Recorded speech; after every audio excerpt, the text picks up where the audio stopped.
이재명 대통령이 실업수당을 받기 위해 실업을 선택하는 경우는 없다라며 고용 상황과 관련한 발언을 했습니다.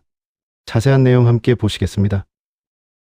그동안 노동자들이 억압받고 탄압받고 있기 때문에 사실은 그런 트라우마가 있어요. 노동정책의 전진을 가로막는 측면이 있거든요. 근데 저는 안정성을 계속 지금 강조를 하는데 저는 안정성이라고 하는 게 이미 다 훼손돼 버렸어요. 왜냐하면 안정적 고용을 하지 않아. 아예 정규직 절대 안 뽑아요. 웬만하면 다 하청 주거나 아니면 뭐 기간 계약직으로 하거나 뭐 온갖 꼼수를 통해서 정규직 아예 뽑지를 않아 버려요. 이게 사실은 안정성을 근본적으로 해치고 있잖아요. 그러면 여기에 실질적으로 좀 대응을 해야 되겠다. 그 중에 첫 번째가 처우를 개선하는 거예요. 왜 정규직이 되려고 그렇게 난리냐. 정규직이 되면 우리나라는 이상하게 불안정한 노동에 대해서 더 많은 보상을 해야 되는데 불안정하면 덜 줘요. 고용이 안정된 사람은 더 많이 받아. 똑같은 일을 하는데 고용이 불안한 사람일수록 덜 줘요. 비정규는 덜 주고 알바는 더 덜 주고. 희한해요, 이게. 이게 근본적으로 잘못됐거든요. 근데 만약에 불안정성에 대한 보상이 정상적으로 주어진다. 예를 들면 노동에 대한 수요는 일정하게 있을 거 아닙니까? 그런데 정규로 돼 있는 사람 안정성이라고 하는 보상을 받으니까 비정규직은 사실은 불안정성에 대한 보상을 더해서 똑같은 조건이면 보수가 더 많아야 되거든요. 이 상식이잖아요. 이렇게 되면 사실은 안정성에 대한 열망이나 욕구, 불안감 이게 좀 줄어들겠죠. 그래야 좀 문제가 풀릴 것 같아요. 출발 자체가 노동을 이렇게 분할해 놓고 사실은 좀 나쁘게 얘기하면 분할 지배 전략이라고 하는 얘기도 있기도 한데 모두가 서로 합의된 아주 나쁜 관행 같은 거죠. 그 문제를 해결해야 될 것 같고 두 번째는 어쨌든 새로운 사회에 적응하기 위한 특히 인공지능을 어떻게 활용할 것인가가 결국은 역량의 핵심이 되지 않겠어요, 앞으로? 모든 노동의 핵심이 아마 인공지능을 얼마나 잘 활용하냐.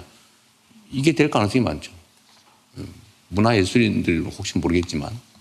그래서 이 모든 국민들에게 AI에 접근할 권리 또는 교육받을 권리 그런 기회를 보장하는 것도 중요한 일일 것 같아요. 그게 진정한 의미의 노동을 강화하는 길일 것 같기도 합니다. 고용보험 문제도 그렇죠. 요즘 사실 저는 현장에서 이렇게 보면 자발적 실업에 대해서는 실업수당을 안 주니까 다 권고사직 하잖아요. 서로 합의해가지고 권고사직 형식으로 실제로 사퇴해요. 내가 이런 얘기하면 또 문제가 되잖아? 아, 현실이야, 사실은. 아, 권고 좀 해주세요, 사직을. 그래, 그러지 뭐. 왜냐면 뭐 좋은 게 좋은 거라고.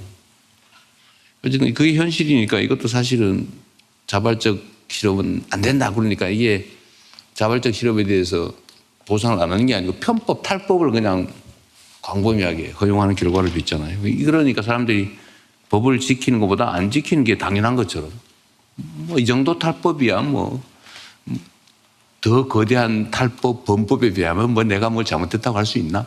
이런 생각 들잖아요. 이것도 다 사실 교정해야 될 부분입니다. 다 정상적으로 하자고요. 자발적으로 실업도 필요해서 했겠지. 실업수당 받으려고 실업하는 사람이 어디 있어 세상에. 그렇잖아요. 그거는 자발적 실업은 지가 좋아서 그만둔 거니까 실업수당 안 준다. 이런 이상한 생각을 우리가 하고 있는 거지. 이건 매우 전근대적이잖아요. 그것도 수정해야 될 부분 같기도 합니다. 우리 국민들께서도 같이 한번 이런 문제 한번 같이 고민해 보자는 취지로 제가 길게 말씀드렸어요. 매우 중요한 과제였어요. 저는 대통령 입에서 저 이야기를 듣게 될 줄은 몰랐어요. 무척 반가웠는데 소위 선진국들은 비정규직 시급이 최소한 정규직과 같도록 하는 규정이 있거나 아니면 시장에서 프리랜서나 비정규직의 임금비가 더 높게 책정이 됩니다. 고용 자체가 불안정하니까 복지나 휴가가 제공되지 않으니까. 예를 들면 프랑스에는 불안정 수당이라는 게 있어요.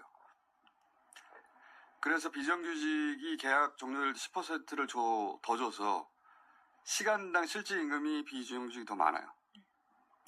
북유럽 대부분 비슷한 유사한 제도가 있거나 영국도 즉시 투입 가능한 비정규직. 그게 장점 아닙니까? 네. 비정규직에.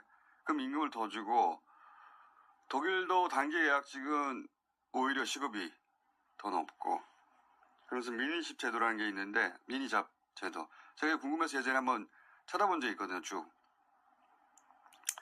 그게 뭐냐면, 이 저소득 단기 근로는 세금하고 사회보험을 면제를 해줘요. 그러면 시간당 실수령액이 정규직보다 더 많아지는 겁니다. 그렇네요. 호주도 캐주얼 로딩이든가 여기는 더 많이 줘요. 25%를 더 줘요.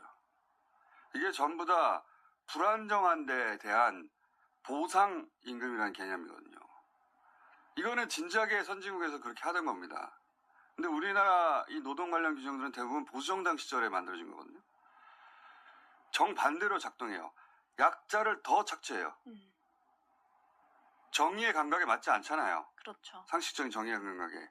이걸 고치기 어려웠던 것은 그런 기업 주들도 반대하지만 정규직 노조가 반대합니다. 그래서 대통령이 분할 지배 전략이라는 말을 지나가면서 한 거예요. 디바이드 앤 룰. 그러니까 정규직 노조와 비정규직 노조가 싸게 만드는 사업주의 전략이다. 이재명 정부에서 드디어 이게 고쳐지려나 봅니다. 자, 박수. 시청해주셔서 감사합니다. 정치를 품다였습니다.